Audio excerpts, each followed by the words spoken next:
Assalamualaikum warahmatullahi wabarakatuh. Selamat pagi anak-anakku semuanya. Berjumpa lagi di pelajaran pendidikan agama Islam. Mudah-mudahan kita semuanya selalu dalam lindungan Allah Subhanahu wa taala dan selalu mendapatkan ridho dan ampunannya. Amin. Baik anak-anakku semuanya, di kesempatan hari ini kita akan belajar materi berikutnya, yaitu tentang makanan halal haram di subbab hikmah memakan makanan yang halal. Nah, maka dari itu anak-anakku semuanya, mari kita simak bersama-sama. Nah, capaian pembelajaran di kesempatan hari ini masih sama, yaitu peserta didik memahami puasa, sunnah, zakat, infak, sedekah, hadiah, makanan dan minuman halal dan haram. Tujuan pembelajaran yang akan kita capai hari ini yaitu membuat pemaparan tentang hukum halal dan haram, menerapkan konten ketentuan halal dan haram dalam kehidupan sehari-hari. Jadi mengambil hikmahnya dari makanan halal, membedakan barang-barang atau benda-benda yang antara yang halal dan haram. Nah, jadi tujuan pembelajaran ini kita diharapkan anak-anak semuanya memahami tentang hikmah atau dapat menerapkan dalam kehidupan sehari-hari. Selanjutnya, sebelum kita lanjut ke materi hikmah, kita ulang sedikit ya, agar semakin paham apa sih definisi dari halal dan haram. Halal adalah segala sesuatu atau kegiatan yang disyariatkan atau diperbolehkan menurut syariat agama. Sehingga makanan halal berarti adalah segala makanan yang dibolehkan untuk dimakan secara syariat Islam. Kemudian haram adalah segala sesuatu atau kegiatan yang tidak diizinkan atau dilarang oleh agama.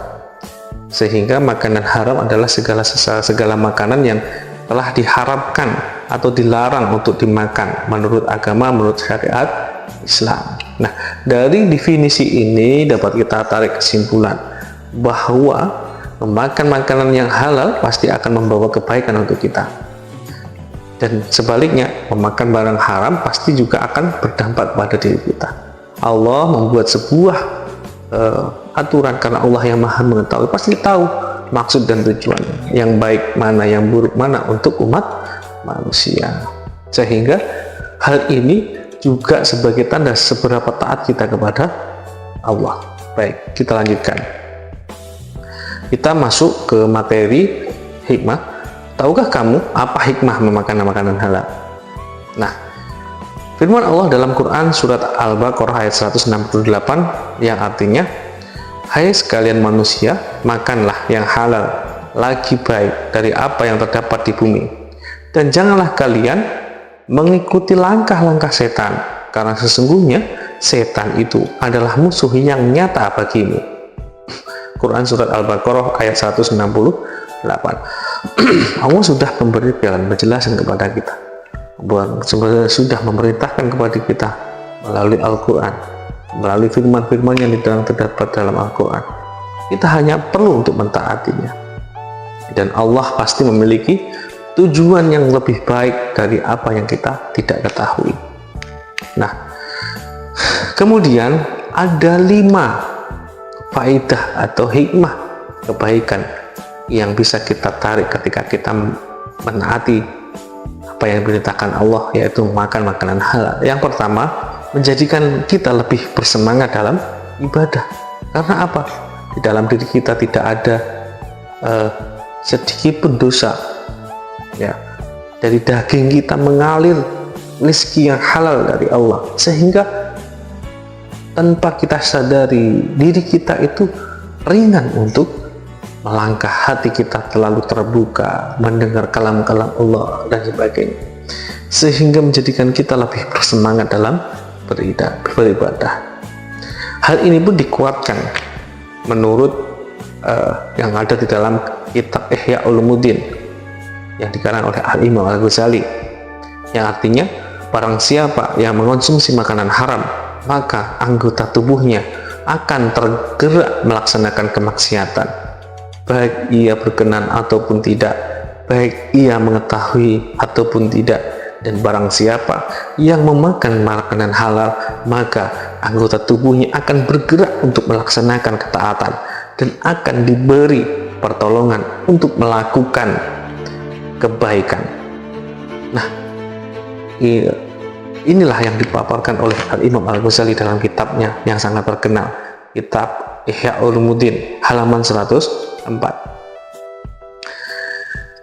Yang kedua, yaitu akan menjadi pendorong yang kuat di dalam diri kita untuk terkabulnya doa. Karena kebaikan yang selalu kita lakukan, yang masuk dalam diri kita sesuatu yang baik, akhirnya apa? Doa-doa kita akan mudah diijabah oleh Allah. Seperti hadis Rasulullah yang artinya, wahai Sa'ad, perbaikilah makananmu, niscaya doamu mustajab, dikabulkan demi zat yang menggenggam jiwa Muhammad.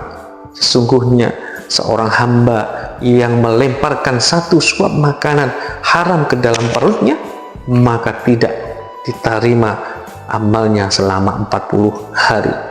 Naudzubillah. Hadis riwayat At-Tabrani. Jadi sesuai dengan hadis ini, ya, kita pahami bahwa ketika ada makanan yang tidak halal masuk di dalam diri kita, akan menjadi penghalang, akan menjadi hijab terkabulnya doa. Itu secara logika pasti keburukan di dalam diri kita akan menjadi keburukan juga yang masuk dalam kita. Seperti itu. Yang ketiga, anak-anakku semuanya, yaitu menjadi sebab diberinya keturunan yang anak yang soleh. Seperti itu.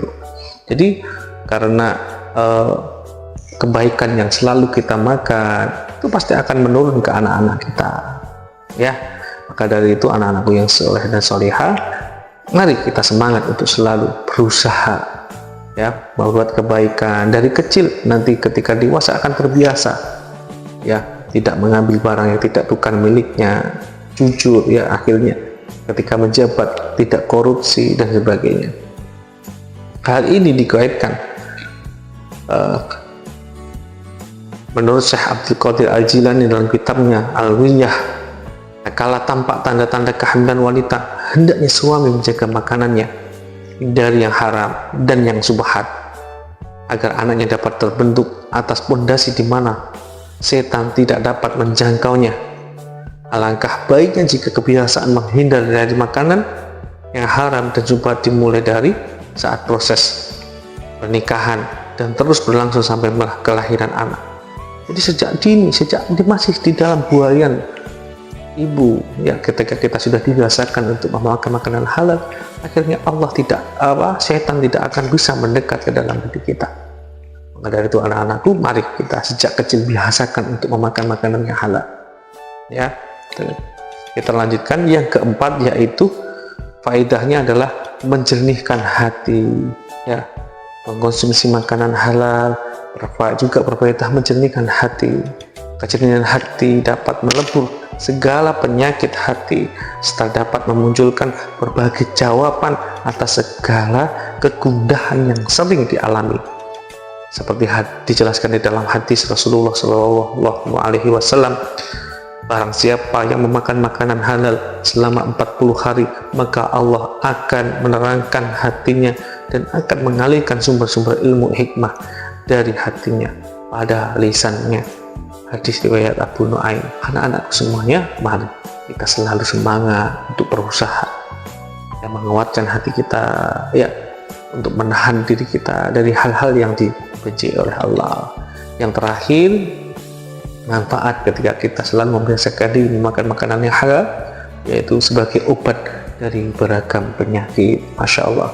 Dari Abdul Wahab Asy-Sya'rani, Tahilul Muhtarin, dalam kitabnya Darul Kutub Al-Ilmiyah, ya, dari kitabnya Abdul Wahab Asy-Sya'rani, Tahibul Mutarin, ya, halaman 240. Kalau saja kami memiliki uang 1 dirham dari yang halal, tentu akan kami belikan gandum yang akan kami tumbuk dan kami sajikan untuk kami. Setiap orang sakit yang dokter tidak mampu mengobatinya, maka kami obati dengan gandum yang kami dapatkan dari uang halal. lalu ia pun sembuh dari penyakitnya saat itu juga. Masya Allah. Karena apa? Ketika sesuatu makanan yang kita masukkan dalam tubuh kita berasal dari sesuatu yang halal, akan menjadi kebaikan dan keberkahan di dalam diri kita, dan begitu juga sebaliknya.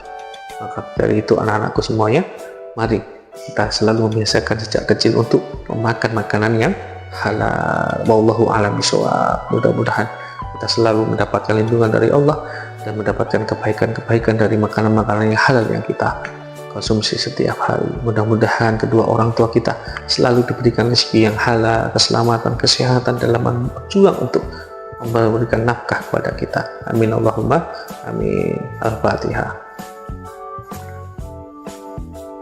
Amin ya rabbal alamin. Baik anak-anakku semuanya, ini demikianlah tadi materi tentang hikmah atau faidah ketika kita membiasakan diri memakan makanan yang halal. Sekali lagi, mudah-mudahan kita selalu mendapatkan ridho dari Allah Subhanahu wa taala. Akhirul kalam, wallahu muwaffiq ila aqwamit thoriq. Assalamualaikum warahmatullahi wabarakatuh.